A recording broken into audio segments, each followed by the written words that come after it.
Like, we did it. Why can't you? Child labor. Shoot. All right, guys. I apologize about this. We're using GoPro because we got 3 people. It's got a wide view, trying to get everybody in it. We'll try this one last time. If it all of a sudden ends, we're just going to call it quits. So, I don't know. What time is it? How long have we been going on? It's 8:45. We've been doing this an hour, 15 minutes. So, we'll do it one last time. Where are we at on questions? I have no idea. No, I gotta go back and look. Hold on. So but no, to continue is that if you're going to start off in farming, yeah, you can do pretty much anything. Like I said, we went from having old equipment to now this, and it took us 16 years. So you guys can do the same thing. Or try to find some kind of niche market. Yeah, exactly. And I mean, I've learned so much from social media and YouTube about, do you know how much agriculture is really out there? Like, it's crazy to think you don't have to do row crop farming. You could do just pretty much anything. I got a video coming out Monday, Tuesday, and it shows our hog operation. We have a small hog herd, and people buy butcher hogs from us. If I was a smart man, I could have made a ton during the whole COVID thing if I had been smarter. I could, if I had some appointments booked at a USDA slaughterhouse that inspected them, and I had on my own label where I could sell individual cuts, I could have made a small fortune during the COVID days. And I sold a lot of hogs during that time, but I could make triple the money on a hog selling it by the cut as opposed to a whole hog. And here's the thing, I have ramped up my production and got all this going good, and now I have a barn full of hogs, and the grocery stores are back stocked up, and everybody's run back to the grocery store. They don't want my hogs no more. That's the sad part about America. Just hold on to them. Democrats are in power. They're going to screw things up again before long. Don't get me started on politics. We don't talk politics around here. I see Jamie asked, is there a link to our show? It's not on YouTube, but if you go to the History app, it's on Hulu, it's on Amazon Prime. If you don't have a subscription, you gotta pay for that stuff. It's on a bunch of different stuff. Just search for The American Farm, and it'll pop up a bunch of different. It's on Tubi or Tubby, whatever you watch, but it's on like the one. It's not on Netflix, but you can go to the History app. They got all their TV shows on there, or Hulu. Hulu has us trending this week. Oh, wow. Ha-ha! I was like, oh God, help us. That was so long ago. Like, everyone's like, Carter's so cute. We're like, have you seen him now? And then Ben asked both of us if we'd ever consider running a Caterpillar combine. I'll run anything's good as long as it's reliable and got a cold air conditioner. Actually, I would never consider running because there's no support for them around here. There's no dealerships. I know maybe 7, 8 years ago, I think some farmers traded for some Caterpillar combines. They've run them 1 year, and I know they're good combines, but there's literally no support for them. And any equipment you run, I mean, you got to have dealer support, either parts or technical. With all electronics, you need technical assistance on it nowadays. Yeah, I mean, that's the reason we run John Deere. Our guys at Trenton give us real.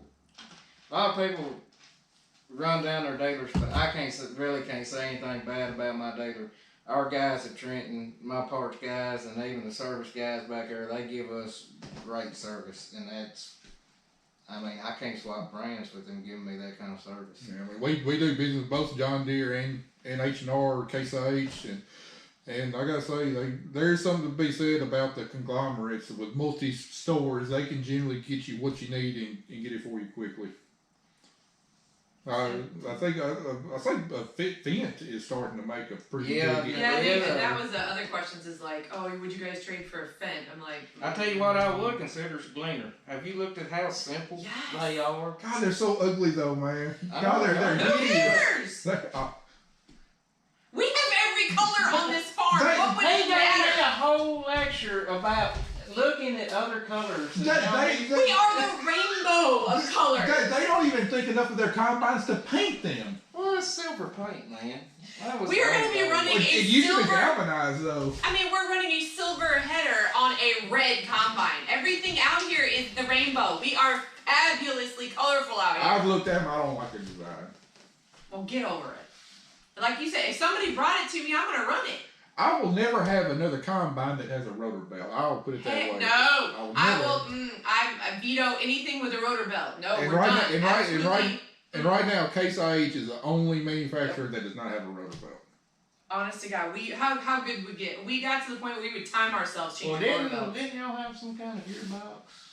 Something to do with But all the rotor combines have the same gearbox. So I would not. I love New Holland tractors. I would not run a New Holland combine. I've looked at them and they got belts, shafts, chains everywhere. Hard to work on, hard to get to. I don't like the New Holland combines. I know that I think they do a good job, but I wouldn't want to work on one.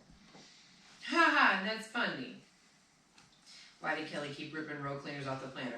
Matt broke it first and then it just broke on me. I haven't even posted that on YouTube yet. They probably follow me on Instagram. She gives a lot of her. But wasn't she saying on Instagram how she never broke anything on the planter and she on purpose? She didn't know Because she talks so sweet to it.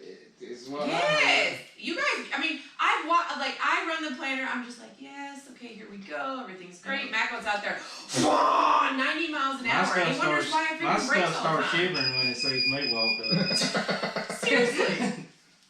Good God bless. I've learned something. You can't treat an animal nice and you can't treat a piece of equipment nice. Because if you do something nice for it, it's going to break down on you. Or do something stupid. For real. No, I do want to say something in regards to the planter. Precision planting, get your crap together on your software. I ain't going to put up with another planting season like I did this year. I mean, you come out with 6 different software revisions and each of them was worse than the previous one. I didn't have no problems last year with your software, and then this year, all hell breaks loose. Get your crap together. I'll say this, I thought I wanted precision planting stuff until I watched these videos and not anymore. I would say when it's working, it's a fabulous system, but our problems were almost strictly related to software. It wasn't mechanical, it was software. And we did have 2 wiring harnesses we had problems with, but it was all software. I mean, we weren't the only ones, though. I had people message me on Instagram and say, we're having the exact same problems. Like, I had my friend who runs precision planting and plants, and she's like, I'm about to throw this monitor in a ditch and run it over. Don't do that because you can't get no more Gen 3 monitors. And I was like, okay, yeah, that's kind of what we're having too. So it's not just, it was everyone this year that had, at least everyone I talked to had problems, but, let's see what else. Oh, I know what the noise was. It said the security system. Yeah, I found out how to turn the alarm on, and now for life I cannot figure out how to turn it off. It just beeps all the time. Let's see. Nothing else other than that. No new comments. So. Show was good, but your YouTube is better. It's actually the same thing. It's just longer. YouTube is more explained. Well, y'all can control what's said on YouTube and show. Well, we could too. We just couldn't have to really watch what we said on the show. No, but I mean, they were really good about stuff like we were upfront and said you can't record our kids or you can't put this in here if we're having a family argument or whatever. So they were really good about that. I got to say though, the job they did with the show, at least for our part, I was really pleased with. They stayed pretty close to the way things did. They tried to mix a blend of entertainment but also factual stuff about what we do and how we do it. So I was really pleased about our part of the show. Other parts of the show and other people they had on the show, not so much, but I'll leave it at that. And ours was 100% totally true. I mean, we fought. Well, the only thing that was not true is our tractor did not go up in flames right after or during wheat harvest. That happened a month and a half later when we were on vacation. So that's the only thing they kind of fudged with a little bit on the show.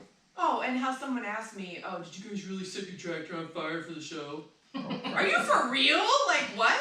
Why would we do that? I will say my favorite part of the show was the very last episode, how we finished cotton harvest that season, and it happened exactly the way they said. They didn't have to do any manufacturing or selective editing on that. That's exactly the way it happened.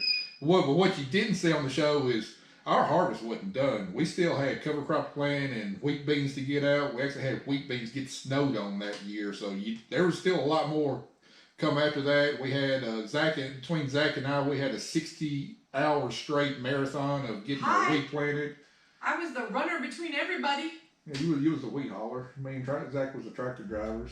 Yeah, and trying to make everybody stay awake, and then, what was it, like 8 o'clock in the morning, all these people are driving by, and I'm standing on top of we were transferring wheat into our buggy, or our tender, and I'm sitting there just like cussing everybody a storm. I'm like, I hate my job! And like, the Brian's over there recording it because they were up with us, so yeah, it was, yeah. But they were going to use that for like the second season as an intro into that. But it never happened. But Dylan, there's a couple things I was going to ask you before this thing beeps off on us again. But looking back at your wheat crop, I know it was by far my best. How did it compare to some of your other wheat crops? I know you said it was real good. Best wheat I've ever cut for us. We've where we are, we have lots of hills, but they run down in a lot of flats, and it always kills our average. But I was best wheat crop I've ever cut by far. Some of the highest numbers I've ever seen on a yield monitor. But yeah, super pleased. Makes me want to wish I had about, instead of 175 acres, wish I had about 300. No, you don't. It's a lot. It's a lot of work to wait. There is, and we're finding out how big it is. You know, we had 45,000 bushels in the bin that we're having to haul, and found out today that Bungie, where we haul our grain, I thought the sale to, was it CNG or something? CBG or something? It got sold to CBG, and we thought the sale went through a couple months ago, and they're saying no, now the sale is supposed to go through this Friday, so anything we deliver after that, they don't know who's going to be paying us, and there's no way we'll have it all hauled by then, so Yeah. we're in that dilemma. We got about half of our wheat crop hauled up there already, so. Somebody wants to know what brand of variety do you guys grow? What wheat?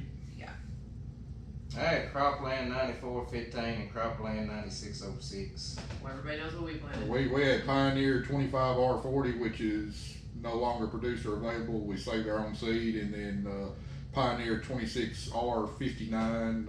They both done outstanding for us. Someone wants to know, do you plant all untreated seed with cover crops?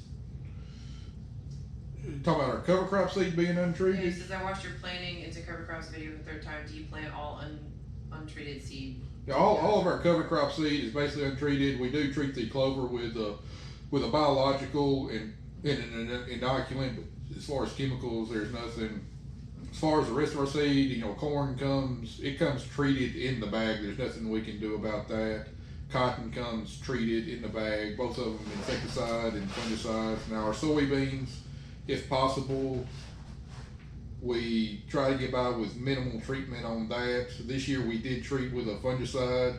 We always included an inoculant with our soybeans, and then our double crop beans. All it had on it was an inoculant on it. Let me ask you a question about weight. How many bushel advantage do you think you see planting behind cotton versus behind, like I have to do, behind corn? 5 bushels an acre minimum. Cha-ching. I mean that's why we don't do it behind. There's one advantage to doing it behind corn. You don't have to wait to get a crop off. It's there ready to go. But I think right off the bat, you put that seed in the ground, you're hurting yourself 5 bushels an acre. That's what I thought. You're also another problem, you're dealing with the likelihood of increased lodging because you got those hot spots of nitrogen from the corn crop that the corn crop didn't take up. Well, especially in the lower areas of the field, I run starter fertilizer. In the wheat, you can tell exactly where the row was because that wheat done this number right here. Well, you'll see that even in cotton because the roots of the cotton pull the nutrients into one row. So I mean, you'll see that regardless.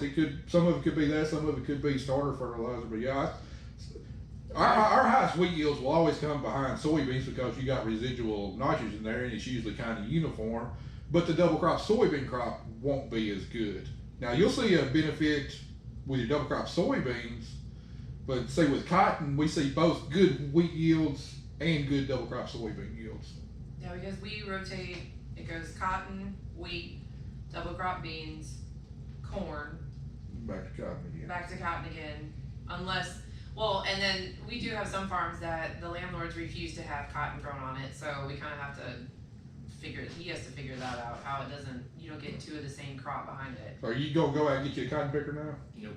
If you weren't so far away, we'd come do it, but I mean. No, but that is one thing I'm jealous of. I think you automatically have an advantage when you start to wait. Well, and the good thing about behind cotton is your nitrogen management is so easy because we don't apply very much nitrogen on our cotton, and there's no residual nitrogen out there, so you can manage nitrogen to a T. Now we still have some wheat get down because we're shooting for high yields, but you don't have the problems with corn. I don't like planting a grass after a grass. So somebody said, how come y'all don't plant wheat after soybeans? We do. We do mostly, but the majority of our soybean acres are actually double crop because full season soybeans income typically is not as great as corn, cotton, or wheat and double crop soybeans. So we only plant double crop soybeans on the ground that we can't plant wheat on. For us, it's a time deal because normally we shell all the corn and we'll have about a 1 week window between corn shelling and when we start cutting beans that we can drill our wheat. And a lot of times we really need to keep things in rotation too because after soybeans, we rotate to corn. Well, if you plant wheat behind the soybeans, you're automatically tied to soybeans on that acre again. I think Matt's a little more flexible having another crop in his rotation that he can work it in. Where it really comes back to bite us is it seems like cotton is getting later and later each year, so our wheat planting is getting pushed back later and later, and that typically means mud and cold. The things I've seen, the past couple years. Now I don't know if this holds true for y'all, but for us, wheat needs to be in the ground by Halloween. The best, for me, the most optimal time to plant wheat is the week of Halloween. That it doesn't get any better than that. Well, and then this year, We had a cotton picker break down. We were able to get almost half of our wheat planted like that.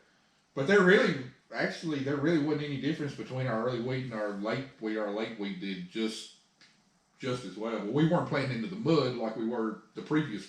That's another thing. The past couple of years after you get off after Halloween, it's a toss up on the weather. If it gets wet, it takes a long time to dry up. You got those days. I cut more beans in the dark this year, I think, than I ever have because we didn't. Time changed before we ever got to really start getting into beans. It was last fall was crazy fall. Beans would not mature last fall at all. We were cutting wet beans, but our problem with cotton is that we have all hands on deck for cotton, so we don't have an extra person to plant wheat. We don't have an extra tractor. We don't have an extra tractor either, and so we can't plant right behind cotton like how I plant right behind the combine with double crop soybeans. We don't have an extra tractor, and we don't have extra help. That's our problem. Which this year, and I've said it on several of my videos, or last fall, we thought we was in a time crunch, and we just, me and my brother, we went on a wheat planting marathon. When we cranked that tractor up that day, we did not stop till the wheat was in the ground. I took the night shift, and my brother took the day shift. That's what we did 2 years ago.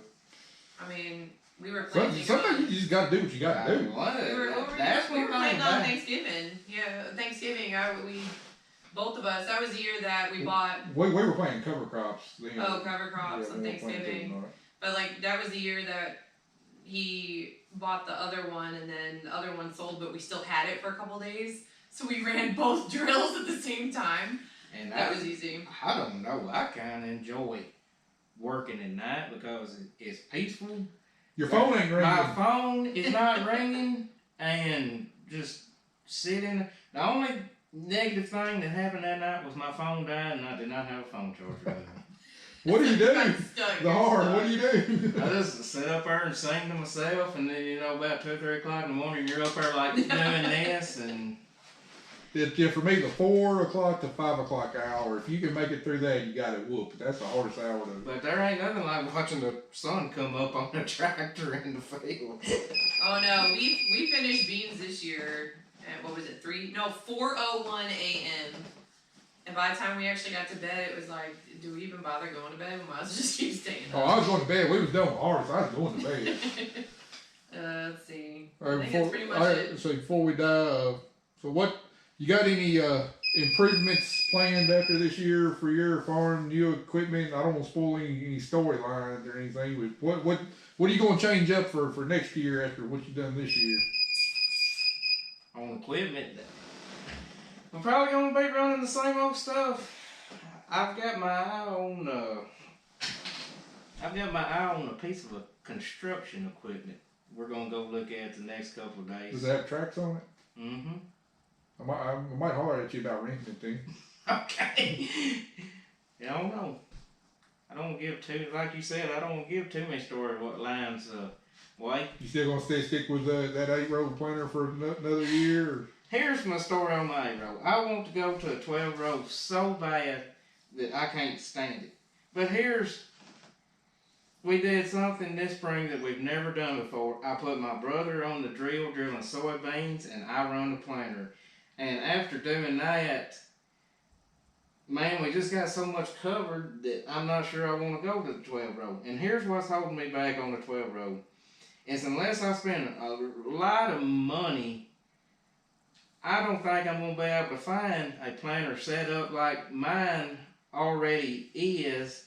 I'm either going to have to do a lot of work to it, because most every planter you find, there's a reason to trade it. Most of them don't rebuild a planter and then go trade it. Most every planter you're going to see on the lot is going to need disc openers and bushings and bearings. It's not going to be as bad as a drill, but it's not going to be too far off. And if we upgrade to a 12-row, that's 4 extra units, which my planters, it needs a new set of disc openers, but I'd love to have a 12-row, but I kind of know what I've got with what I have, so I'm hesitant about trading.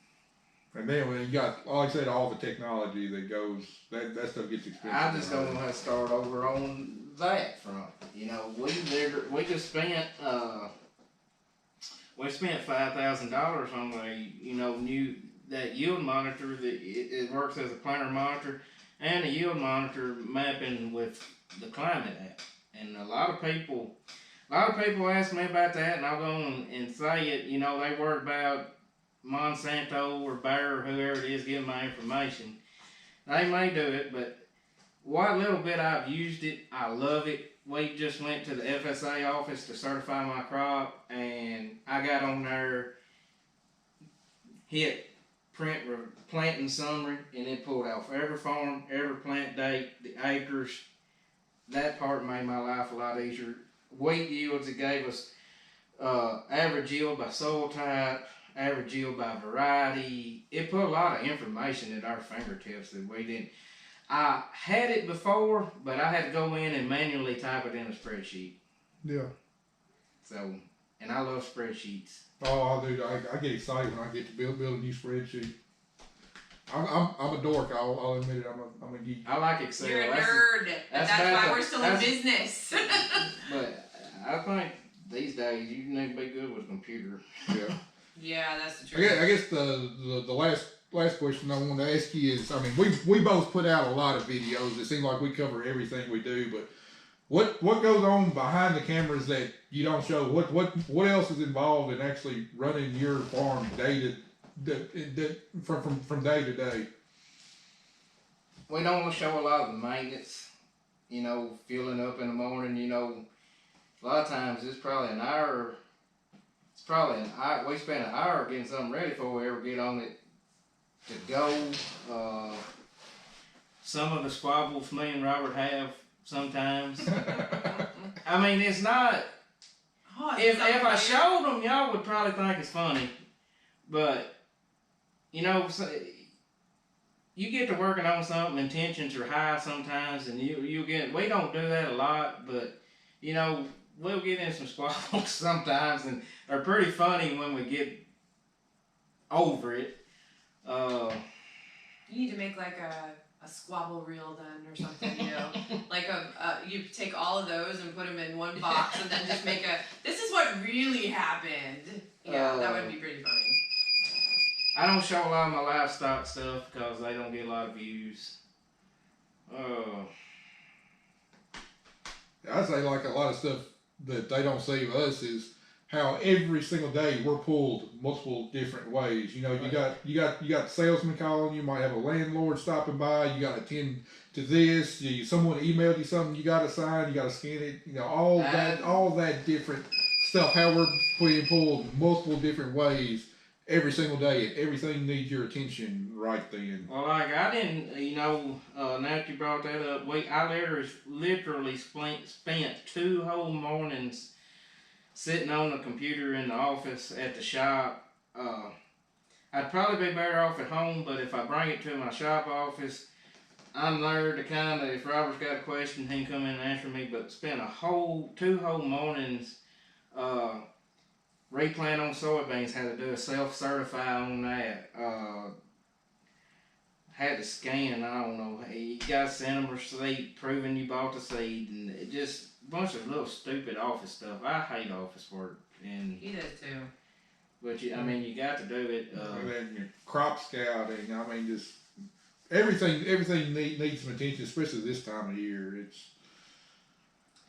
And when you're spread out, as you talk about crop scouting, when you're spread out as me and Robert are, you know, we started off with no land. We had a little bit of family ground, but we kind of just had to take ground where we got it. And I mean, we are very spread out. Somebody asked if we had any ground around York. We got a farm in Yorkville. We got my dad's farm over here at Frog Jump. I got a big block of ground over there at Gibson County Lake, and that's where my custom harvesting is over there too. We try to coordinate with each other. That way when I go over there, I can stay over there. And then I got ground back toward Rutherford, you know. How far of a distance would you say it is between your farthest farms? What do you think it is from Rutherford to Frog Jump? Wow, that's your neck of the woods. I ain't got any. It's probably an hour and 15 minutes on the tractor. Wow. From the farthest farm. It's an hour from my shop to my dad's farm over at Frog Jump, but it's 75 acres, big fields, ice cream dirt. It is worth the drive. A lot of years it is my money maker.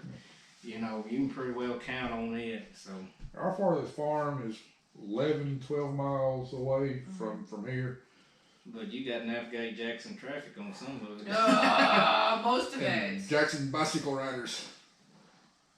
No, just Jackson traffic, period, because Jackson has gotten so big now. I hate that place. And so we finished so many operations this year, right around 5 o'clock too. Yeah, and it's just, it's... Well, I literally have one farm that you got to... The best way to get to it is to go through... There's the elementary school on one... In Dyer, the elementary school is on one side, and the junior high school is on one side, and it never fails. It's a one-way street at 3 o'clock, and guess what time it is when we need to go through? Mm-hmm. It's always 3 o'clock. And you got to go the opposite direction of the way the low traffic and, is. I actually had one farm I gave up this year. It was up in a... Had to go through a subdivision and then through a big wooded lane. I mean, it was 10 acres and 4 fields. And I told Robert, I said, we're not putting ourselves... We did the same thing. We had a farm right behind Latham's, and they was slowly being subdivided. It got down to 15 acres. I said, it ain't worth the risk. It is. And if somebody was asking about farming around the city, you need to have good liability insurance, I think. Yeah, at least 2 million, if not more. All right, well, our question person has left the room. Well, we need to get to wrapping this up. Okay. Throw up a peace sign if you're seeing this. That's a peace sign, I guess. I don't know.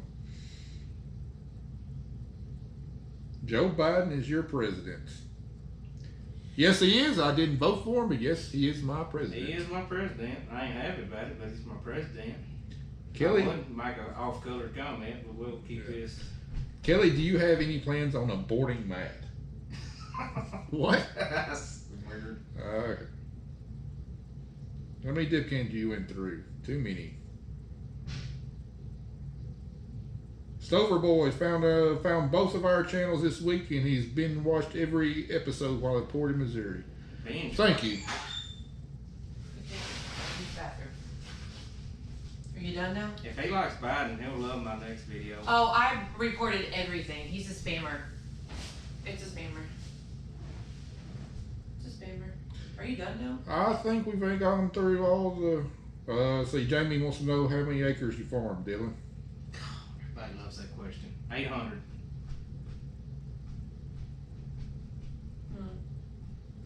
Apparently, we have a troll on here. Yeah, no. Oh well.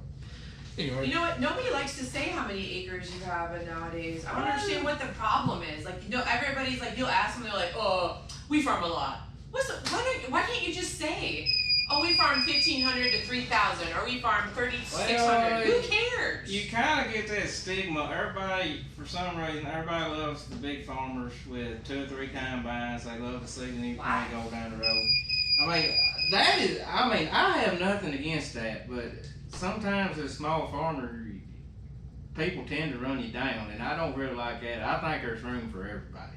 Yeah, I mean, me personally, I don't want to be one of those guys doing 5,000-10,000 acres because I'm so anal about the way I run things. Like, I would drive myself crazy trying to pay attention to every single acre. I think the ideal, we were up around 2,000 last year. And if I could get 2,200 to 2,500 acres of bigger fields, that would be about the max I would ever want to be. Well, I think once you start getting into, you have to have 2 planters, 2 sprayers, 2 combines. I mean, you're not making any more profit. What's the point of having all that extra headache? That's my only thing with the whole acre question is, I mean, what does it matter? I mean, I'm making a living on what I'm doing. You know, I'm not trying to be rude. But that question sometimes bothers me. I don't know why, but you know, it just does. Alright, I'm hungry. Alright. Kelly is ready to wrap this up. We ain't had supper yet, so. I haven't had lunch, so I'm hungry. Anyway, guys, I appreciate y'all watching. We had a lot of fun doing this. Hopefully, we'll have a chance to do it again soon. Appreciate y'all watching, and appreciate all the views you give us on our videos. Stay tuned. We'll keep them coming out. Check out Dylan Joe's Farms. Dylan Joe's Farms. I only have Instagram. I do not have YouTube. I'm an Instagram person. So, see y'all later. Yeah, we're totally like